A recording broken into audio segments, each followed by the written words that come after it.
Hey, Caroline. I'm so excited to be doing this with you today. Hi, Lane. It's good to see you. I'm excited as well. Another Awesome. piping hot. I love it. Hi, everyone that's joining us live. Thanks for spending a few minutes with us today. We talk so much about brand collabs, drops, influencers, viral moments, but today we really want to go a little bit deeper. And so we want to talk about what happens after the drop. So what does it look like when a partnership doesn't just create buzz, but really builds that long-term brand value? And that's where this idea of an ecosystem comes in. And so, Caroline, I know you work inside brands helping founders design just for that. So how would you explain the difference between a collab and an ecosystem? Well, I think the simplest way I describe it is a collab creates a moment and an ecosystem creates momentum. Yeah. So with a collab, it's just one campaign. You drop something, you get the press, you see the sales, and then it's over. But with an ecosystem, you're stacking partnerships intentionally over time. So Yeah. licensing, influencers, affiliate, distribution, product extensions, and these are all feeding each other and building layers of value that compound. Mhm. So it's operationally more complex, as we know in our line of work, but it's what creates long-term defensibility. Yeah, totally. And I mean, that's where so many founders get stuck, right? Like the headline looks good internally, but they're not necessarily Yeah. ready to absorb the scale. I've seen it happen when brands they go viral on TikTok or they land their stream partner and then like suddenly they're scrambling, right? Ops isn't ready, the brand voice isn't locked, or it's not consistent across channels. The back end can't handle the spike. And that moment just goes bigger than this brand foundation can support. And even, I've seen the same thing in licensing. I've worked on partnerships with brands like Under Armour and Tumi in new non-endemic categories like tech accessories. And so the opportunity is massive, but only if the execution actually protects the brand, right? So you're not just like Mhm. slapping a logo on a phone case, you're expanding their ecosystem, really. Yeah. And that means translating the brand's DNA into things like, new formats and new retail environments. And it's a completely different consumer mindset. And so, yeah, if you're not set up to deliver that consistently, you can really dilute more than you can build. And it's that difference of, feeding a brand engine versus just chasing a win. Yeah. Yeah. Yeah, I feel like the most common failure points, there's like three of them. Operational readiness. Mm. So, they don't have the team, the systems, or the inventory structure to deliver. Yeah. Or we'll find there's a creative drift. So they lose control of their brand's DNA because each partner starts pulling them in different directions. And I think another common failure point is the no ownership of the thesis. And they're not asking, does this partnership actually build my brand's defensibility long term, or am I just borrowing hype? And it's really easy to confuse sales with equity building. Not every big spike is good scale. Yeah. Yeah. Yeah. So True. when we look at brands who've done this well, I know you and I, we've been in this space consulting brands for quite some time now. Are there any that come to mind to you? Mm. Yeah. Okay. So a few I love that I think are just doing it differently or like going really big. One recent example, F1 and Lego. Oh, yeah.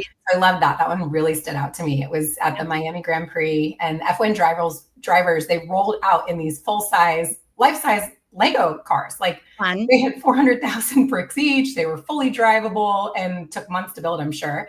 And it wasn't just this gimmick, it was like this smart collision of speed and play. And honestly, I feel like it rehumanized this, the F1 brand. And it reminded people from Lego side, like you're never too old for toys. I felt like Yeah, it was yeah. such a fun 100%. piece and it went viral really fast and there were millions of views and hundreds of saves. And, it really expanded both brands' reach. So, for F1, I feel like it pulled them into this pop culture and family audiences, which you hadn't seen in the past. And for Lego, it really leveled them up into this new, like adult fandom and spectacle. And that's really the kind of storytelling that builds that long-term memory. So I loved that for both of those Yeah. brands.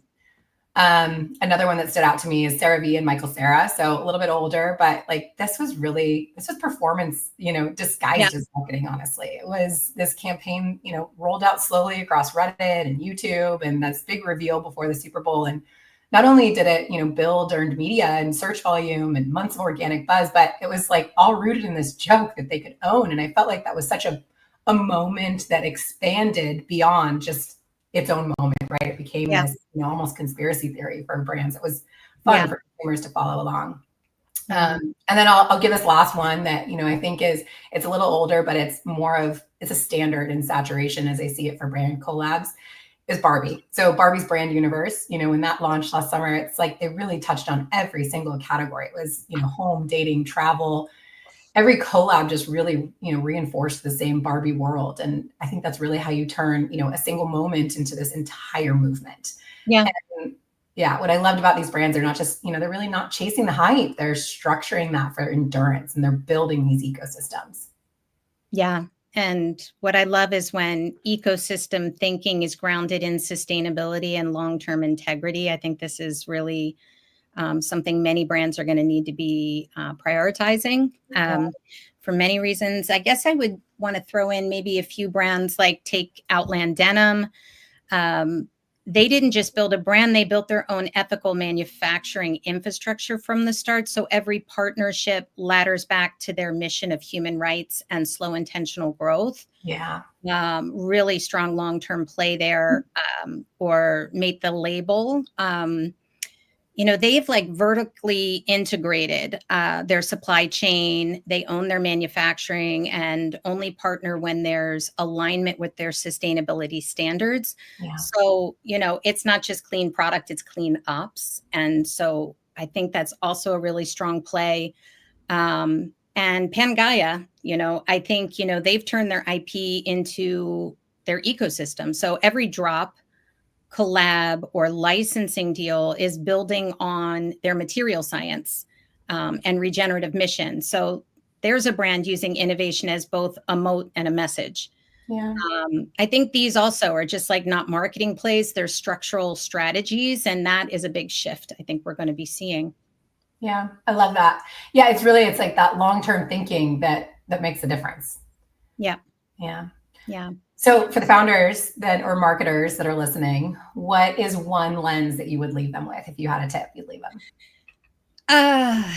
I would say that before you say yes to any partnership, to ask yourself the question, does this help me build an ecosystem, or is it just creating a short-term moment?